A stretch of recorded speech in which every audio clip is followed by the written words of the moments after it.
Nah, harapannya apa? Nah, teman-teman kalau riset keyword nanti satu klik itu bisa sampai 30.000 atau sampai 100.000. Nah, beberapa teman saya juga pernah ngalami itu satu klik bisa sampai 300 sampai 500 itu biasa ya.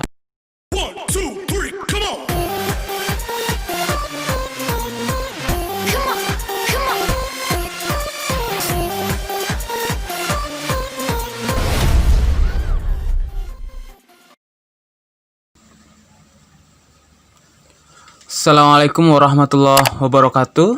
Alhamdulillah pada kesempatan siang ini saya bisa berbagi kembali di channel saya Zamhari Official. Kali ini saya akan berbagi tentang gambaran umum cara membuat blog bule ya, blog bahasa Inggris. Nah, teman-teman kalau biasanya pakai blog bahasa Indonesia, kali ini saya akan berbagi sedikit tentang blog bule, blog berbahasa Inggris. Nah, gimana sih caranya? Oke, yang pertama adalah dari segi domain. Ya, domain usahakan itu edge domain dalam artian dia domain yang udah mempunyai link-link bagus, backlink bagus dari media-media internasional ya, kayak Reddit, kemudian HuffingtonPost, terus apa? BBC, kemudian pokoknya media-media luar negeri lah ya yang udah bagus. Nah, usahakan sebagian besar udah ada backlinknya. Nah, perbedaannya apa dengan domain baru? Teman-teman sebenarnya juga bisa membuat blog bule, blog berbahasa Inggris dengan domain baru, tapi biasanya membutuhkan waktu yang agak lama. Paling ya 1 sampai 3 bulan itu baru keyword pada naik gitu ya. Oke, kemudian yang kedua adalah riset keyword. Nah, riset keyword ini benar-benar harus diperhatikan ya. Terlebih kalau teman-teman benar-benar ingin memulai blog bule ini hanya dengan 1 atau 3 artikel. Usahakan CPC-nya itu benar-benar di atas $5 ya, di atas $5. Atau paling minim itu $1 ya, di atas $1. $1 itu kalau sekarang ya 15.000 lah ya, jadi 15.000. Jadi usahakan $1 minimal ya. Nanti teman-teman bisa riset keyword memakai Ahrefs atau menggunakan keyword server ya, itu baru kayak keyword everywhere gitu. Nah, harapannya apa? Nah, teman-teman kalau riset keyword nanti satu klik itu bisa sampai 30.000 atau sampai 100.000. Nah, beberapa teman saya juga pernah ngalami itu satu klik bisa sampai 300 sampai 500 itu biasa ya. Tapi itu memang kuantitas kliknya cuma sedikit, 1, 2, 3 sampai 5 lah. Nah, kalau 5 misal dikali 200.000 kan udah 1 juta tuh sehari. Nah, seperti itu. Kemudian yang ketiga adalah artikel SEO. Nah, saya dulu nulis sendiri. Jadi by experience ya. Jadi sesuai pengalaman saya tulis sendiri. Dan teman-teman nggak usah minder ketika nulis bahasa Inggris karena pada hakikatnya itu sama. Bahasa Indonesia sama bahasa Inggris. Teman-teman bisa gunakan terjemahan atau minta bantuan dari teman-teman yang udah mahir bahasa Inggris.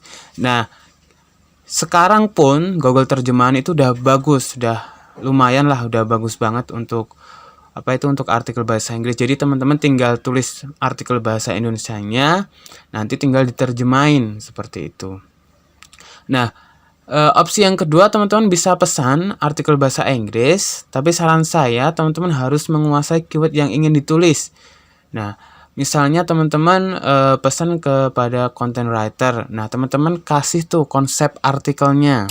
Misalnya pendahuluan apa, terus informasi yang harus dicantumkan seperti apa, terus detail-detailnya gimana. Harapannya apa? Harapannya agar artikel yang ditulis itu benar-benar unik 100% ya. Unik 100%. Karena kalau rewrite itu pembaca-pembaca luar negeri juga tahu, oh ini hampir sama isinya, nggak ada pandangan pribadi. Jadi ada istilah kepenulisan jika seseorang tidak mempunyai sudut pandang yang berbeda dalam menilai sebuah hal atau menilai sebuah kasus, lebih baik nggak usah nulis. Nah, itu pepatah kepenulisan. Jadi teman-teman harus bisa menulis dari sudut pandang yang berbeda ketika ada hal-hal yang udah lama atau hal-hal baru. Tulis dari sudut pandang yang berbeda. Tulis dengan pandangan teman-teman, jangan minder. Pokoknya itu pandangan saya, itu cara pandang saya seperti ini. Nah, itu orang luar pasti akan menghargai ya. Kemudian yang keempat, usahakan pakai VPS. Nah, kelebihan VPS ini lebih kencang ya teman-teman. Kalau ada orang yang buka website teman-teman, kemudian loadnya, kemudian halaman terbuka penuhnya itu berapa detik, itu bisa dideteksi dengan VPS. Cepat pokoknya ya, nggak lola. Kemudian yang kelima adalah gambar sendiri. Usahakan gambar sendiri. Jadi teman-teman kalau punya kamera, lagi nulis misalnya cara memasak, how to cooking apa gitu. Nah, teman-teman bisa pakai gambar sendiri. Karena apa? Gambar sendiri juga kembali pada unique content ya, keaslian konten. Orang-orang luar akan seneng kalau ada gambar-gambar yang berbeda, gambar-gambar yang asli, dan itu jarang ditemui di negaranya. Nah, seperti itu. Kemudian yang keenam, terkait backlink ya, 678 ini terkait backlink. Nah, teman-teman bisa gunakan backlink profile yang berbahasa Inggris. Jadi yang misal US atau Australia atau tempat-tempat asing lainnya ya, negara asing lainnya. Begitupun forum ya, begitupun forum. Nah, harapannya apa? Jadi teman-teman nanti ketika dapat backlink dari sini, ini akan memperkuat website teman-teman. Berbeda kalau websitenya di backlink profil Indonesia, yaitu udah kacau nantinya ya. Itu juga akan berkaitan dengan CPC nanti, satu CPC-nya berapa. Karena kalau teman-teman backlinknya campuran, ada Indonesia, ada India, pokoknya ya negara-negara CPC rendah, ada Bangladesh, kemudian mana negara-negara yang CPC-nya rendah, Asia ya kebanyakan, atau Afrika, itu biasanya nanti CPC campur ya. Jadi usahakan backlink atau link-linknya juga berasal dari negara asing. Kemudian yang ke-8 adalah PBN sendiri. Oke, PBN sendiri. Jadi teman-teman usahakan kalau mau backlink, ini udah, kontekstual udah, profil udah, buat PBN pelan-pelan. Nanti misalnya satu PBN untuk satu link aja, ngarahkan ke satu artikel. Nah, itu bakal awet ya. Jangan terlalu banyak outbound link. Kemudian yang ke-9 ya, itu terkait AdSense-nya. Jadi teman-teman ketika bermain AdSense luar negeri, kemarin ada beberapa kasus dari teman-teman saya. Jadi mereka bermain blog bule, cuma yaitu kebanet ya. Nggak tahu apakah karena detail profilnya kurang lengkap dan lain sebagainya. Tapi setahu saya sendiri sampai sekarang menggabungkan antara AdSense luar sama AdSense Indonesia. Jadi saya punya AdSense Indonesia, tapi blognya ada blog luar dan blog Indonesia. Itu aman. Dan itu dari segi CPC masih tinggi. Karena apa? Karena ketika di dalam AdSense itu kan ada dashboard ya, ada statistik laporan CPC. Nah, di sana ada tersendiri tuh website ini. Website ini laporan keuangannya segini, kemudian CPC-nya begini. Dan blog bule ada juga laporannya segini, kemudian CPC-nya sendiri begini. Nah, jadi ada laporannya masing-masing. Jadi menurut saya nggak masalah antara satu AdSense kemudian digabung menjadi ada blog Indonesia, ada blog Play, itu nggak masalah menurut saya. Nah, itu sah saja. Tapi kalau teman-teman punya AdSense lain, no problem ya. Seperti itu. Jadi seperti itu gambaran umum dari membuat blog bule. Dan ada satu tambahan lagi.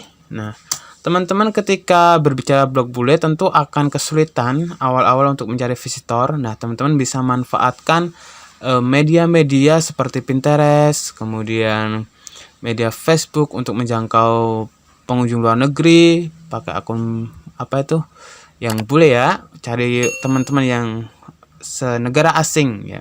Kemudian bisa menggunakan pokoknya perbanyak gambar biar nanti visitornya masuk dari gambar, karena gambar itu kan mudah naik. Nah, seperti itu. Jadi Pinterest dan lain-lain ya.